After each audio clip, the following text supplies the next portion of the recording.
Hello friends, welcome to Anujay kitchen. இன்றைக்கி நம்ம என்ன பார்க்க போகிறோன்னா பானிபூரி ரெசிபி எப்படி பண்ணுறதுன்னு பார்க்கலாம். மசாலும் அந்த க்ரீன் கலரில் அந்த பானியும் எப்படி பண்ணுறது அப்படின்றத பார்க்கலாம். வாங்க, அதுக்கு என்னென்ன தேவைன்றதை பார்த்துடலாம்.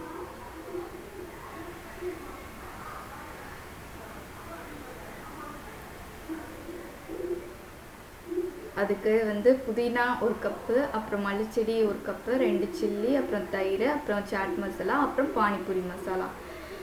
பானிபூரி நான் ஆச்சி இதுலேருந்து எடுத்திருக்கேன். நான் உங்களுக்கு வேணால் வேறு இதுலேருந்து நீங்கள் எடுத்துக்கலாம். ஃபர்ஸ்ட்டு நம்ம ஒரு மிக்ஸி ஜாரில் இந்த இருக்கிற சில்லி, மல்லிச்செடி, அப்புறம் புதினா இது எல்லாமே போட்டு அரைச்சிடலாம்.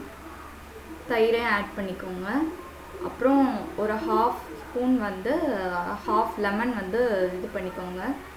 ஹாஃப் லெமனையும் உள்ளே போட்டுருங்க. ஸோ நல்லா அந்த மாதிரி நான் புரிஞ்சுட்டேன். ஹாஃப் லெமன் போதும்.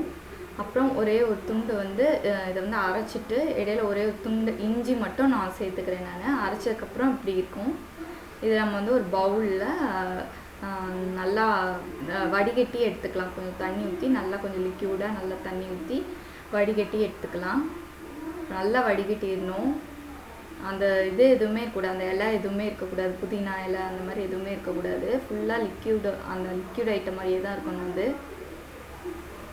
ஸோ அது நல்லா ஸ்ட்ரெயின் பண்ணிட்டேன். ஸ்ட்ரெயின் பண்ணிவிட்டு இன்னும் கொஞ்சம் தண்ணி ஊற்றி நான் இது பண்ணிக்க போகிறேன். இன்னும் கொஞ்சம் லிக்யூட் ஆக்கிக்க போகிறேன். ஸோ லிக்யூட் ஆக்கிட்டு இப்போ பானிபூரி மசாலா நான் ஆட் பண்ணிக்கிறேன். நான் ஒரு ஸ்பூன் ஆட் பண்ணிக்கிறேன். உங்களுக்கு நிறையனா ஒரு 2 ஸ்பூன் ஆட் பண்ணிக்கோங்க. அதை ஆட் பண்ணிட்டு நான் ஃப்ரிட்ஜில் கொஞ்சம் நேரம் வைக்க போகிறேன். இது நல்லா கூலிங்காக இருந்தால் தான் இன்னும் டேஸ்ட்டாக இருக்கும்.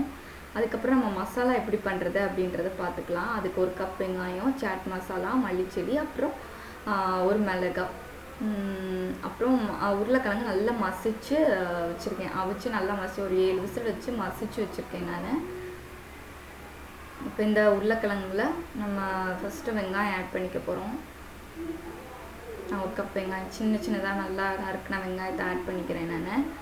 அதுக்கப்புறம் மிளகாய், அப்புறம் மல்லிச்செடி, அப்புறம் சாட் மசாலா.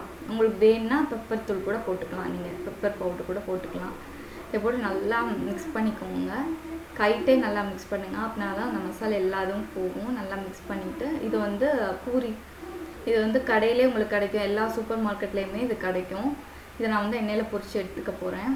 ஸோ இப்போ நம்மளுக்கு அந்த பானி ரெடி, அப்புறம் மசாலா ரெடி, அப்புறம் கொஞ்சம் ஆனியன்ஸும் கட் பண்ணி வச்சுக்கோங்க. இதில் என்கிட்ட காரா பூந்தி அன்றைக்கி இருந்துச்சு. ஸோ அதனால் அதையும் சேர்த்து ஆட் பண்ணிக்கிட்டேன். அது இன்னும் ஃப்ளேவர் நல்லாயிருக்கும். இப்போ நம்ம அதை எப்படி சர்வ் பண்ண பார்க்கலாம். அந்த மாதிரி நான் எண்ணெயில் பூரியை பொரிச்சிட்டு கொஞ்சோன்னு ஒரு ஸ்பூன் மசாலா வச்சுட்டு அப்புறம் ஒரு ஸ்பூன் அந்த பானியை ஊற்றிடணும். அந்த இதோட ஊற்றிட்டு